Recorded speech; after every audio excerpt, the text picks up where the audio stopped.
A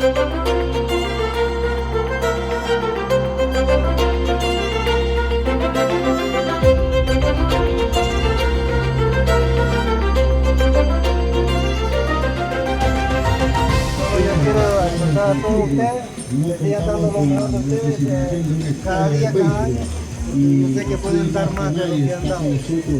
El honorable diputado que es la voz de la Asamblea Parlamentaria allá en la ciudad de Panamá, que también puede elevarlo a un anteproyecto de ley deportivo social en nuestra comarca.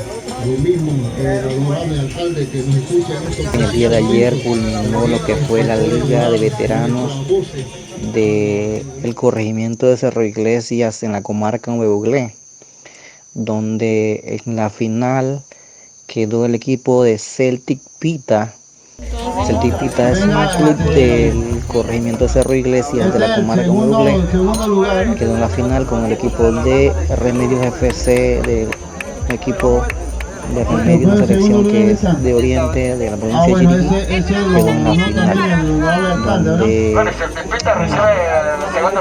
Remedios se llevó el campeonato. Celtic Pita queda su campeón con gran satisfacción después de hacer un gran papel en la final entonces de la Liga de Veteranos de Cerro Iglesias. ¿Quién no lo ve? Flow grande ahí solamente hay que ajustarlo, nada más, está un poco flow. Bueno, aquí el director, aquí estamos, por favor. Director. A ver. Esa déjala ahí.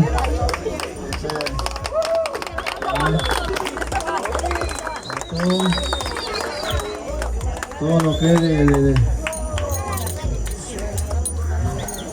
Gracias. Allí. ¿Cuántos son? Ya son 15, ¿verdad? Segundo lugar. Segundo lugar aquí. ¿Y la otra? Creo que ya estamos terminando acá con los segundos lugares. Igual tiene que reclamar porque son 14. Dale, pues. Gracias. Y aquí entrega el honorable alcalde uno de los trofeos más grandes que han llegado